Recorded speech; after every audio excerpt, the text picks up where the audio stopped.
Picture this: two nuclear plants side by side, facing the same complex challenge. At one, engineers sit idle, waiting for orders. Their leader, Kevin, sends emails at 4 a.m. on a Sunday, driven by an unrelenting need to control every detail. At the other, teams collaborate freely, solving problems together. No midnight pings, no suffocating micromanagement. Here's the catch: both plants get the job done, but only one leader pays an unthinkable price. Kevin confides, "I don't have a relationship with my son. We hardly talk." His obsession with work cost him his family. Yet we never consider another way until someone asks, what if leading didn't have to mean losing everything else? This is the Nuclear Leader Podcast, where we dissect the hidden tensions of leadership in high-stakes environments. Because in the end, it's not just about results, it's about what you're sacrificing to get them. Are you leading or just answering emails at 4 a.m.? Andrea Garfield of the Awesome Institute is an executive coach with many years of experience helping those leaders who struggle with their leadership abilities to change everything from their work life to their personal life. Here's my interview with Andrea Garfield. I appreciate you being on the show, Andrea. Thanks for having me, Bill. Yeah, I want to start out with a story. This is the Nuclear Leader Podcast, and I was put in a position where I was leading a group of engineers and folks like that at my station. And there was a sister station down the road that had a very similar scope of work and all that good stuff, but it had a much different approach. So I was the engineering lead, and this project had 16 control systems that we were swapping out. So it was very complicated. It took 4 years. And my counterpart down at the other station, I'd recognized that whenever I sent an email out, he would respond. Maybe it's Sunday night, 4 a.m., crazy hours. And I happened to go down to his station one time, and I saw his engineers sitting in their cubes. And I recognized that they weren't really interacting. So I asked him, I said, what's going on? I said, well, we're waiting for this Kevin, his name was, Kevin, to tell us what to do. I said, really? That's interesting. And contrast that to my station. I had 16 engineers assigned. I had a supervisor that was under me. And they were constantly having, let's have a meeting, let's talk about it. And they would be hashing things out. And I saw that as a healthy way to do things. And I happened to challenge this Kevin. I asked him, I said, I recognize that, you're responding all the time, and he said, well, I'll be honest with you. I don't have a relationship with my son, for example. He's almost an adult now and we hardly talk. I don't know what's going on in his life. And I think because he was so involved in work and the complications of it, and he loved it. You could tell he really loved it, but the people aspects is what he really struggled with. And I would suggest that his results, even though they were very similar, were based on him and not engaging his folks and all that. But I know your company really focuses on kind of, if for Kevin's experience, at least my experience of how Kevin led, it's something that you're very passionate about, kind of breaking down and understanding. Is that pretty accurate? Yeah, definitely. I think, who we are as people are who that's who we bring to our leadership roles. That's Yeah. who we bring to our families. And, if we're really focused on work and we're doing a great job, that's great. But, we don't get those years with our kids back, Yeah. our partners back. And to be honest, if the Kevins of the world pay a little more attention to relationships, say at work, maybe he didn't have the best relationships with the people working for him either, if they were just sitting Yeah. waiting to be told what to do. Oftentimes those same skills would benefit his son and his relationship with his son. So we see a lot of that, sometimes subtle, sometimes less subtle similarities, Yeah. but we really get kind of like two for one in helping people to grow. And as you said, it's really meaningful to me to help people like reconnect with their families or Yeah. communities or whoever they've been kind of missing. Yeah, it's funny because I read some of your reviews on LinkedIn. People really loved what you were able to do for them, that transformative part of your job. Uh, and it's really powerful stuff to read those when you saw somebody said he was a type A person. Now he's, sees the world slightly differently and the impact you have on people's lives. And like you said, you really can't separate what goes on at work, what happens at home. But let me, before we get into the meat of what you do, tell me a little bit on how you got started in this role, this kind of work. Yeah. So, um, so I started my first company right out of grad school.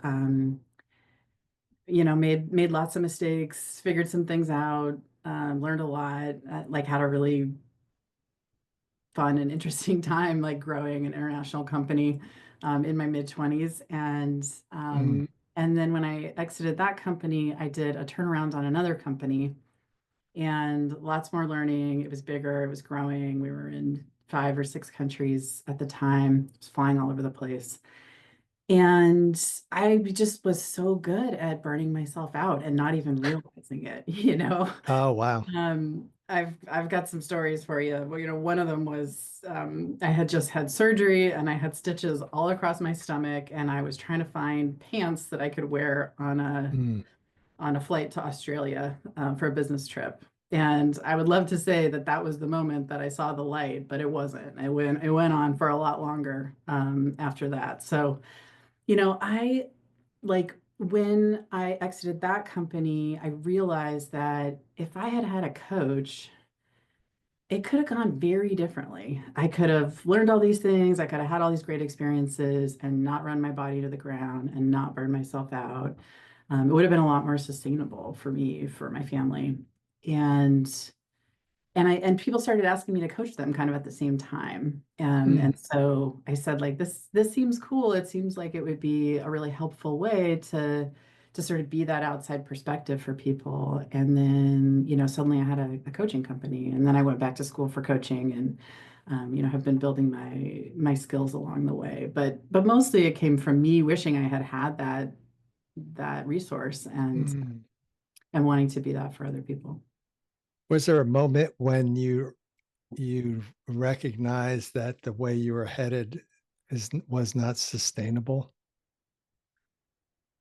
Yeah, I mean, I think it was about, gosh, it was 15 years ago now, I would say. And it just sort of like all was catching up with me. And I realized that all of the medical stuff I was going through, Yeah. all of the everything it was just like brought on by the way that I was living, and the way that I just wasn't paying attention to my physical health, emotional health, mental health. All that stuff is all interconnected. But it was like in a little bit of hindsight, like it had to get really bad for me to be like, oh, wait, this isn't just stuff that happened to me. It was Yeah. a direct result of how I was running myself into the ground. Yeah. And in nuclear power, the plant, of course, runs 24/7. And I've talked to a lot of leaders that are challenged to turn off their phone and not check the next email and not follow up. And, I think things are changing, but the old school methods I don't think are going to work, especially with the new generation. But for example, we had someone bring up in one of the leadership courses I was in that said, I don't send out emails at on the weekend. And it's not that I'm don't have a response or whatever. It's I don't want to reinforce the behavior of you should be paying attention every minute and looking at your phone when you're at your kid's soccer game. And Yeah, I I thought that was a powerful message. Yeah, that's exactly right. And, not only are you teaching your staff, they need to be available to me at every moment, but you're telling them that like they need to be running their teams that way. Yeah. So, if it's okay if we need to work on the weekend every now and then, like I don't recommend it as a regular practice, but it's like let's be real, like things happen and sometimes we have to catch up. But I recommend that people schedule those emails to go out on Monday morning. Hmm. Always schedule them within business hours so that people aren't scrambling at night. And because a burned out team is an ineffective team. You want people making bad decisions, being like overreacting, not getting along with each other, and responding in all the wrong ways. Burn your team out. Have them on Yeah. email and on phone calls in the middle of the night. Like it's the best way to do it. So just depends on Yeah. what you're going for. Yeah. And we talked about the somatic method you use to kind of break that down. It's almost like a boot camp where they break you down and rebuild you in the military. But can you talk about some of those steps and how you take someone from the I have to be the responder to let me rethink my whole approach? Yeah, like the whole methodology that we use, Yeah. or yeah, okay. So, so, as I've said, like we are looking at the whole person, right? Who you are as a leader, who you are as a member of the community, who you are in your family, with your friends, everyone. You're the same person, essentially. So we take really like a deep dive with our clients. Usually they come to us and they say, I'm feeling stuck in my career, or I'm feeling kind of burned out, or I just can't figure out how to get everything done. They come to us with what we think of as symptoms, and then we are sort of looking for the root cause. So we are looking at different competencies or intelligences, right? Like cognitive, which we're all pretty aware of, emotional intelligence, which is better known, relational intelligence, somatic intelligence, spiritual, which isn't necessarily religion, although it can be, and it can also be meaning and purpose, like knowing your why. And then integral, so like how all of those work together. And we can usually find a couple of areas that people could use some growth in, and it would benefit them in the ways that they're looking for, and also in ways that we're observing. We use a bunch of other models as well, and we come up with a whole written program where we identify like these are the specific observable outcomes that we're looking for together, and then the practices and other ways that we're going to navigate those and explore and sort of investigate and discover things together along the course of the coaching work.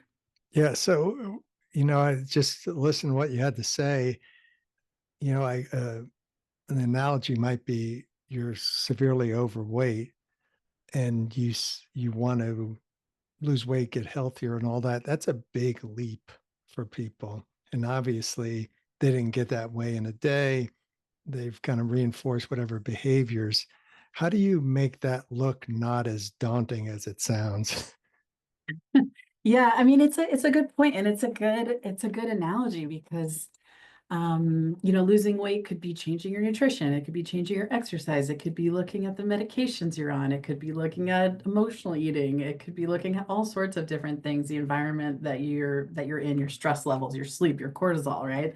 There's so many things. And so I think, one of the benefits of having a coach is we can look at all that and we know these things, better than the average person. The average person is really good at their job. They're really good at their world. This is our job. This is our world. So we can help people to identify the areas that they might want to focus on first, right? We can understand, like in the weight loss example, well, you're only sleeping 3 or 4 hours a night, so your cortisol is going to be high, which means you're going to have a hard time losing weight.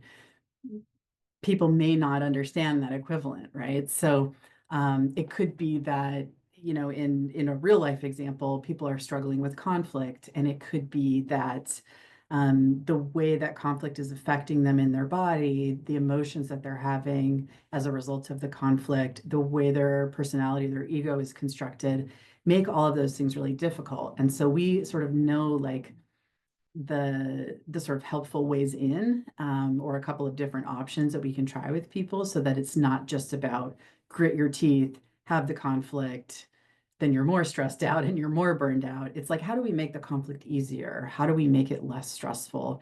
How do we make it more natural to have? I feel like there's a lot of books and a lot of sort of generic advice. While it can be really helpful for some people, it's not going to be helpful for other people. And so as coaches, we can figure out like the right way for you, not just the one right way, which I don't think exists, to be honest. Yeah, and it kind of reminds me of I think it was a YouTube video I saw you on with Simon Sinek, and you, he was talking about COVID and how it affected him, and you asked him what feelings he had around there, and I can't remember the exact words, but he gave an answer, and then what did you say? Do you remember? Yeah, I think it was like a fine's not a feeling. He kept saying that he was fine, and we talked about how fine's not a feeling. And for many of us, we're thinking about how we're feeling, or we're thinking about how we are, but we're not actually feeling it, or we're not actually recognizing the emotions that we're experiencing. So for most of us, we have to learn, like, what are these emotions? How do I know when I'm feeling them? What do they feel like? What do they feel like in my body? Like, what's the difference between actually feeling my emotions and thinking about my emotions? And so for most of us, we have to learn about that, and then we can put them into practice. And same with somatics, right? What's happening in my body? Some of us have heard that now, like, where do you feel that in your body, or what happens with Right, you? right. But like, how do you do that?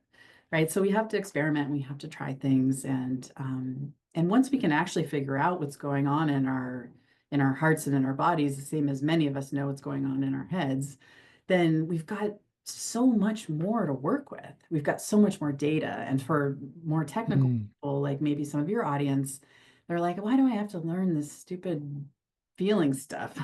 And right. what I like to talk about is if you're only using the cognitive data stream, then you're missing all this other stuff. So what if you had cognitive data stream, emotional, relational, like the Kevins of the world are missing, somatic, like how do I, like what's happening in my body when this happens? All of these other streams of information, we can make better decisions, we can make them faster, we can do a lot more and have a bigger positive impact.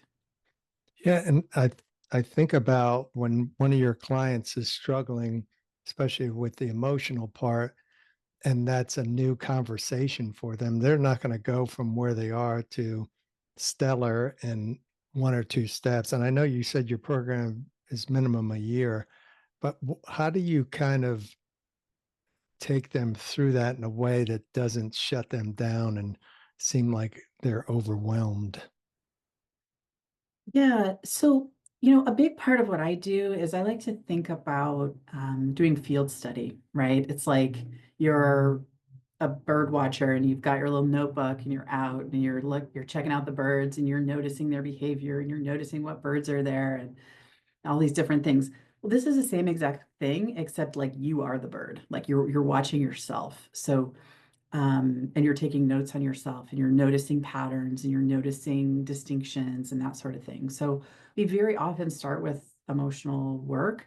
And so we say like at, several times a day, you could set a timer or you could, there's different ways that you can do it, but how am I feeling in this moment? Or how was I feeling earlier today when I was in that meeting? And you start to notice and you look at a sheet that has this full of emotion words and you identify the emotion. Sometimes I talk about it like if you were trying to learn Spanish, you don't just spontaneously start speaking Spanish. You have to look up the words in the Spanish English dictionary. You've got to, write things down. You've got to kind of get the hang of it. And then eventually like the words start to come. So it's the same with emotions.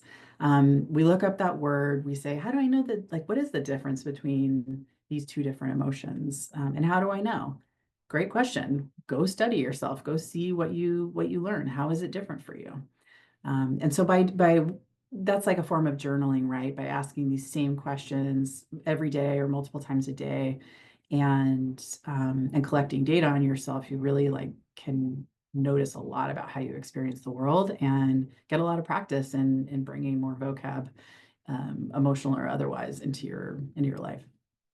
Yeah, it's so fascinating to me because I think about my own journey around this, and I've been in therapy. I didn't have a coach like yourself, but she challenged me with the same questions. What are you feeling? Where are you feeling? I'm like, my chest, that kind of thing.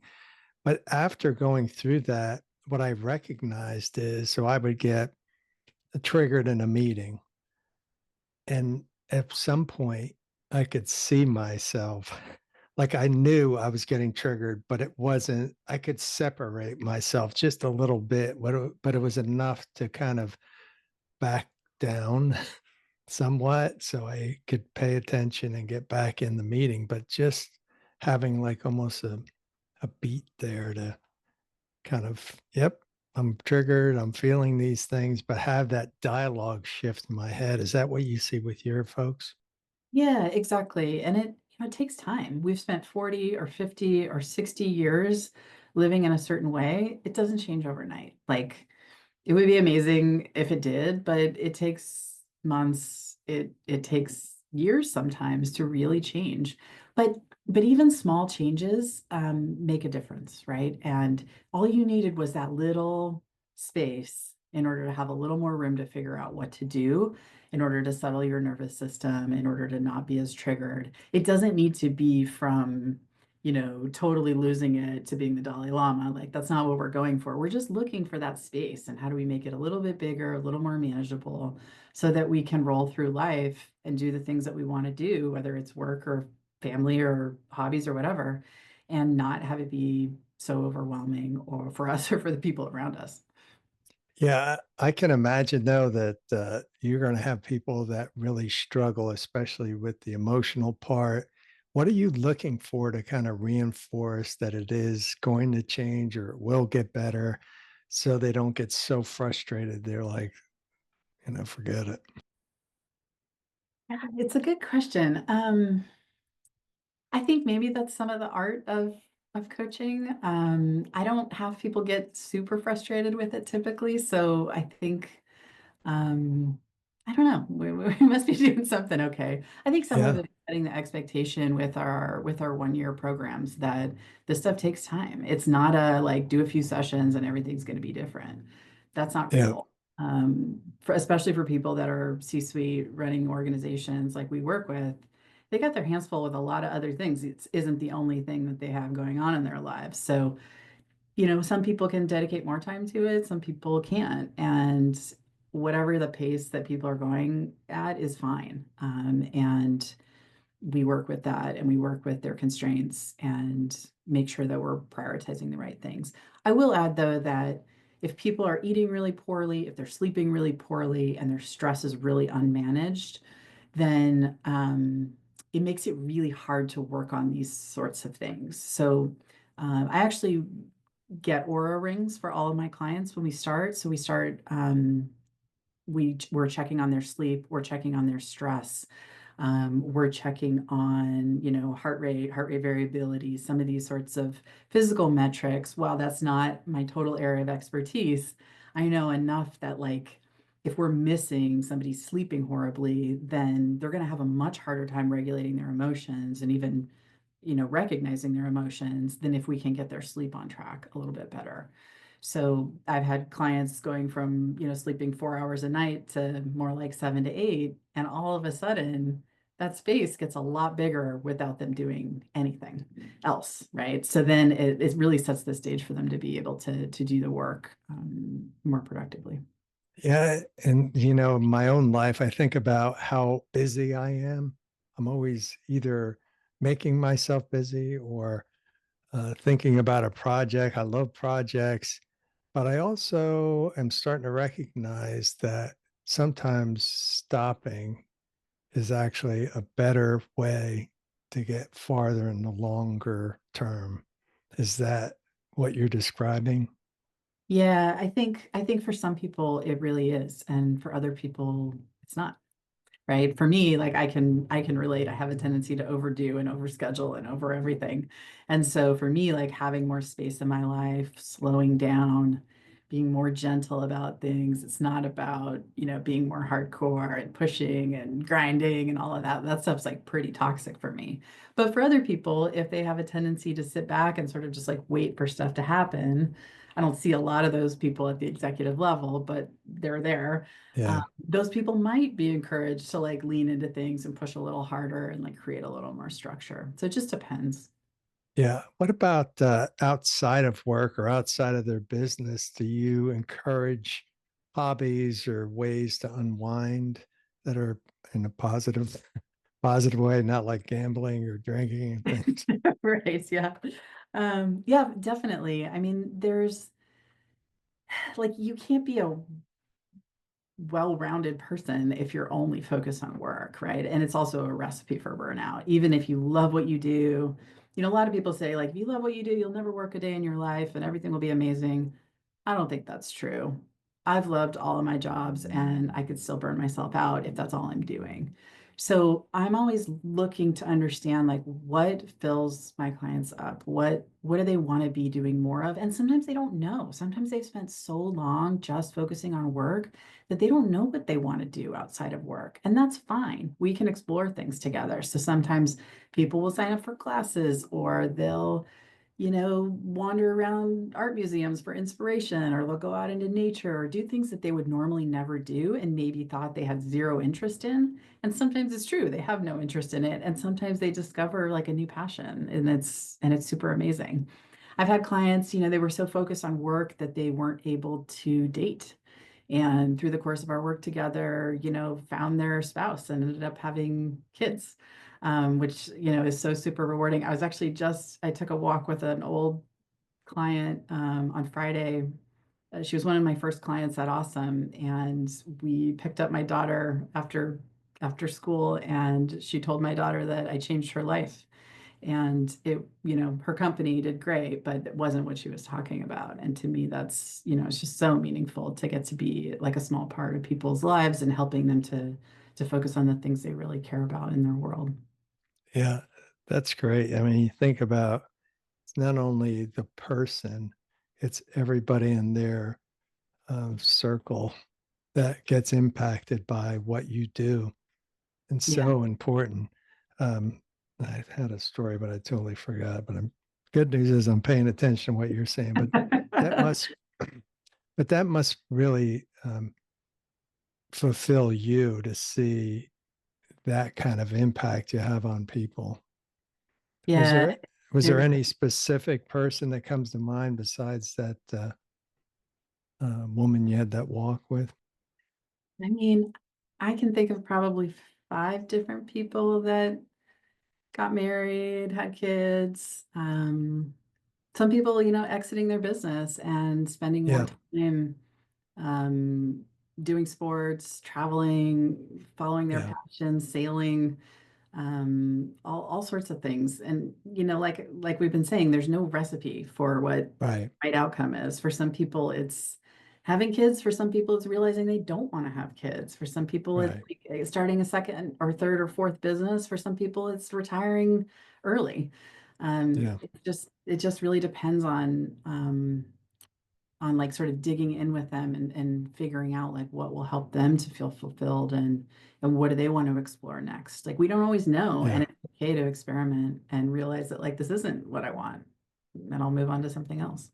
Yeah, I remember the story you mentioned married. So I had a mechanical engineer that worked in for the supervisor in my group, and every month I'd have to go and report to the VP who's working overtime. Why is this person working overtime?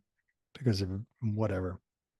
And this guy, his name was Austin, so it was always in the top of the list, and he was always working lots of overtime. And he was like, "Give me more projects. I need to, blah blah blah. I need to be challenged." So we gave him like 4 or 5 projects. I explained to him, and at some point, 6 months down the road, the VP told me, "I don't want to hear any more excuses. He's going to start working 40 hours a week." So that's what I did. And we were able to shuffle things around, make it work. And I want to say it took probably 2 months, but like you said, he started hiking. He started dating. He did all these things outside of work that he never had time for, or bandwidth, I guess is a good um, term, to be able to pursue. And he changed. He became a better, he was a contract employee, but he became a better contractor because of it. And yet, I don't think it would ever have crossed his mind to do that. Yeah, And that's a beautiful example, I think, because when something works for us and it's fulfilling for us right. and we're good at it, we just like keep doing it more and more and more and more. A little is good, more is better, more work, more hours. And then if he actually had, when he actually had time to explore all these different parts of himself, like it sounds like Yeah. it was really amazing for him. That's great. Yeah. And, I'm thinking about my own journey with podcasting and things. Saying no is so important. And I was not good at it. I'd have people on that weren't good fits and all that type of stuff because I really enjoyed just talking to people and hearing their stories. But it undermined what I was trying to accomplish, and it didn't feel good to me. But as I developed and, therapy and everything else, it's really helped me to set those what folks call boundaries, to be able to have the bandwidth to spend it with people I really want to spend it with versus just saying yes a lot of times. So you were talking about uh, spending a year with a person. That's a long time, and it's a lot of, it must um, include a lot of relationship building. How does that work along the way? Yeah, definitely.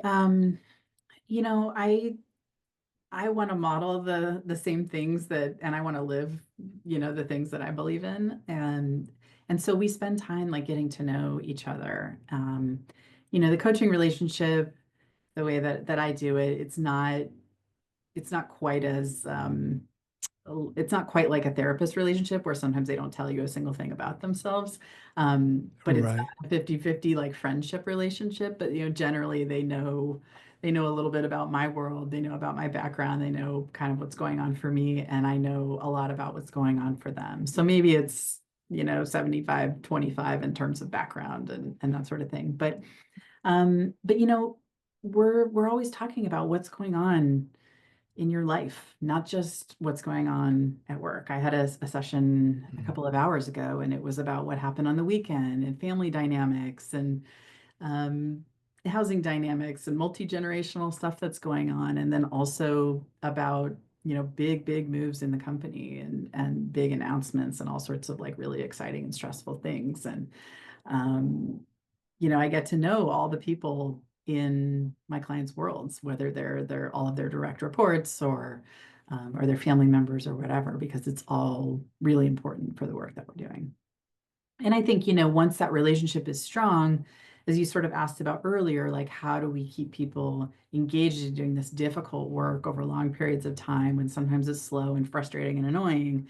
I think, we can fall back on the strength of that relationship when people really trust their coach and they feel like they really care about them, then they're willing to go into the mess maybe for a little longer than they might otherwise, or try things that they might not feel comfortable with otherwise. I've got a client right now that I'm asking him to experiment with all sorts of things that are outside of his comfort zone. Um, and he's a very cognitive, like brilliant intellectual guy. And I was really anticipating some resistance from him. But because of the strength of our relationship, he's like, I'll give it a try. The other suggestions you had were great to try. Let's experiment. And he's found these sort of off the wall things to be super helpful Hmm. and asking for more. And I was like, whoa, this is even surprising me. You never quite know how things are going to go. Well, it flashed in my head. Maybe did you sign him up for an improv class or what kind of? No, but Ah, that wouldn't hurt. Yeah. Yeah. no, it's crazy. But I think back to that scene with you and Simon Sinek, and if you have ever seen him in front of an audience, he totally controls the audience. He knows exactly what the next step's going to be, their emotional response, all that stuff. And yet you kind of stopped him in his tracks.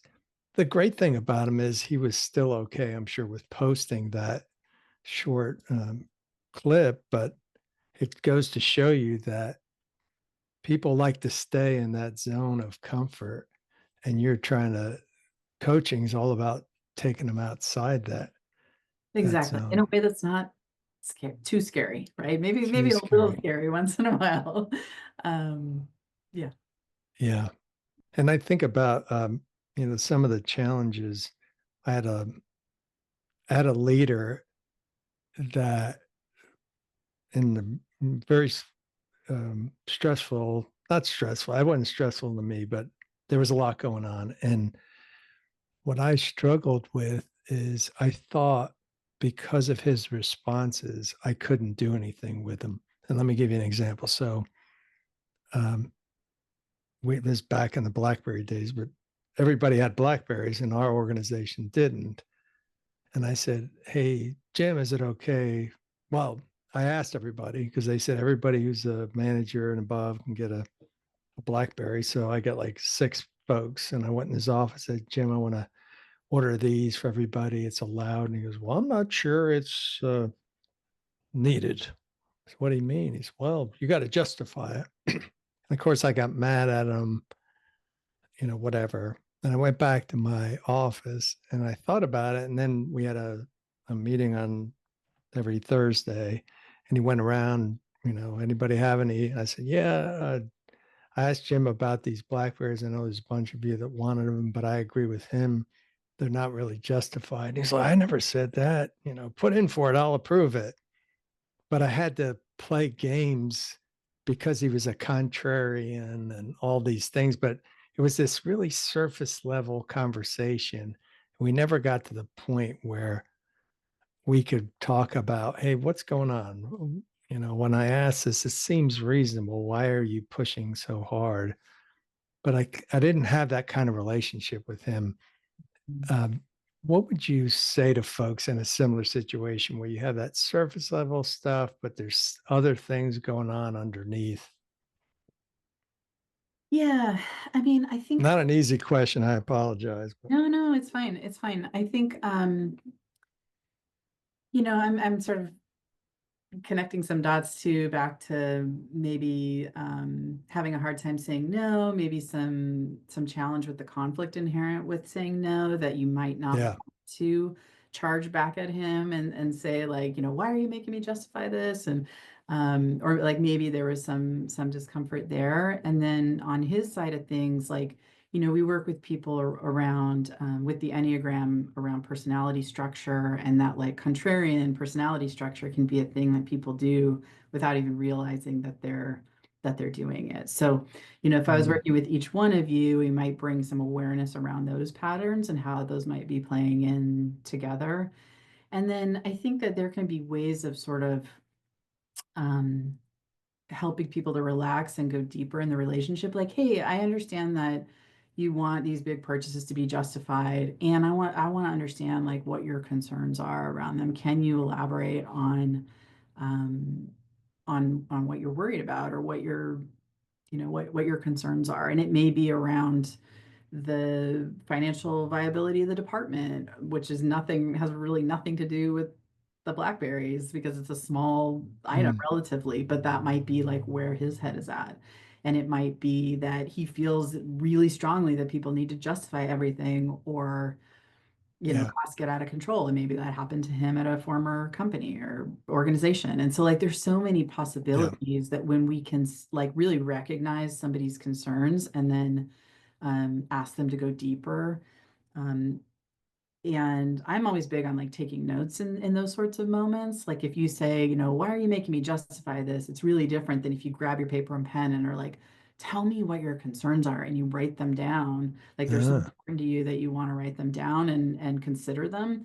And then also one thing I often recommend is instead of like coming right back and saying, here are all the reasons why we need those blackberries, to go away and say, I'm going to think about these concerns. I'm going to consider if we actually need them and then leave. And then people really are feeling understood and heard, and that you're valuing their opinions um, and concerns. And then you may come back and figure out a way forward together, or you may not. And this in this case. Yeah. But it will strengthen the relationship either way. Well, that's a great answer because I never thought about our relationship in that conversation. I was more worried about being right, but you're right. There's a part of me that's like, I'm never going to be heard anyway. I got to find, I was one of six kids. Mm. So you can imagine down the end of the road there, my folks were very tired, let me say. But Yeah, I mean, and that makes a lot of sense. And that might yeah, be really helpful for him to have known, right? right. That Yeah, like there's six of us and there wasn't a lot of space for my voice to be heard. And it's really yeah. painful to me when people actually show that they're listening to me. Yeah, that does take a lot of trust, though, to think about it. Because I mean, I think of all the conversations that, you know, I had at nuclear plants, they didn't usually include things like that. And I'm, the more I interact with folks in my job, I'm seeing more of those type behaviors, which I think is a positive thing. The challenge or the question I would have for you is, what would you tell someone that's listening to this that's very comfortable with technical details and equipment issues and having detailed answers to those? And then they look at people and it's all this ambiguity. You have to look at facial expressions, well, they're closing down. What's going on? And it seems overwhelming. What would you say to at least have them consider getting an executive coach or having a coach in general? Yeah. Um, it's a great question. And, there's so many different like technical fields where people have this experience, I think. Um, I think having a coach is like having somebody walking alongside with you. So it's like you might want to, climb Kilimanjaro or something, and you can go by yourself, or you could go with somebody that's been there before and might be able to help you out along the way. It's just so much easier. It's going to be more comfortable. You're not going to run out of oxygen, like And um, if something happens, you say, well, that's typical. That's nothing. yeah, Yeah, you yeah, if you're kind of on the right track or not. You've got someone to collaborate with. And it's hard because if humaning is difficult, then you may not want to partner with another human, or you may, right? And it may be that sometimes we are practicing the things that we're going to go out in our leadership world and practice. We're practicing them like within the coaching relationship. So if I notice that somebody is saying yes to all of these practices that I'm offering them, but they don't actually do them, then we can talk about like, hey, I notice you keep saying you're going to do this stuff and you're not actually doing it. It's not an accountability conversation. I wonder if this is showing up in other parts of your life. I wonder if you uh, don't feel comfortable telling me I don't have time for that, or that sounds dumb, or I don't understand how that's going to help me. And we can talk about it in the frame of our relationship, in the coaching relationship, and then they can, also apply that in other parts of their lives. yeah. It sounds like you get curious when things like that happen versus why didn't you do one, two, three? Yeah, and that's why I tend to stay away from accountability, to be honest, even though Yeah, a lot of people come to coaching for accountability. Like, I'm not here to police what you're doing or not doing. I'm here to be interested in it one way or the other. Like, it's all interesting. So I tell people, like, yeah, don't worry if you do the homework or not. If you don't do it, we'll talk about it. If you do do it, we'll talk about it. There are no gold stars and there's no yeah. penalties. You're not going to get in trouble here. Um, so it's all about just like working it out together along the way. Yeah, that's great. So I got a final question for you. So you look back at that person that was looking for clothes to get on a flight to Australia that would work given their health challenges. What would you tell her now, given what you know today? Yeah, I mean, it's definitely, some of it is getting these things in the right order, right? If your health is suffering, then you can be the best leader in the world. It doesn't matter. And so some of these things like, I can't tell you how many clients that I work with to get them to eat breakfast and to get them to eat like a high protein breakfast that's going to fuel them throughout the day because they're like running out of fuel by the middle of the afternoon, or they don't take any breaks. And then they're getting frustrated and getting into arguments with people. It's not something anybody thinks about, but like these human things of eating and sleeping and taking Mm. care of our physical stress and the way that it affects our bodies and the way that it manifests in different illnesses and things, like it's all a part of it. You can't separate it out. So so I just always encourage people to be looking at their body, to be looking at their heart. Really, it's like head, heart, body. How are these things connected? Are they in balance? If not, how do we just develop them a little bit more? What is happening in my body? What is happening in my patterns of thought? What's happening in my emotions?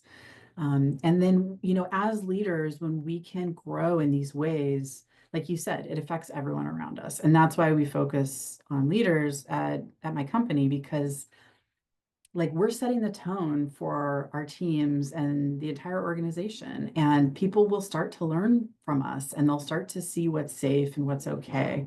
Where like you may not have had that conversation with your boss around like I was one of 6 kids and nobody really listened to me. And so, but we can start slowly and we can start to have those kinds of conversations like how many siblings did you have? What was it like for you growing up? These little like increases of vulnerability until we get to the point where we can talk about things, and then they will do that with their teams and they will do that with their teams, and over time we can really affect cultural change in an organization about what's safe to share, how deep we can go, how vulnerable we can be, um, just by being the brave ones to kind of go first and have that influence on everyone around us. Well, that's a great way to end it.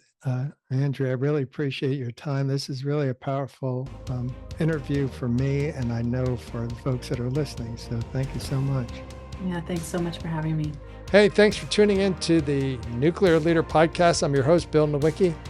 Please tell a couple friends about the show and do some following, subscribing, whatever it takes on the platform that you listen to the Nuclear Leader. And we look forward to hearing from you. I'm moving to twice a week because I have so many interviews to bring you and hopefully help you on your drive in to that nuclear plant that you work at.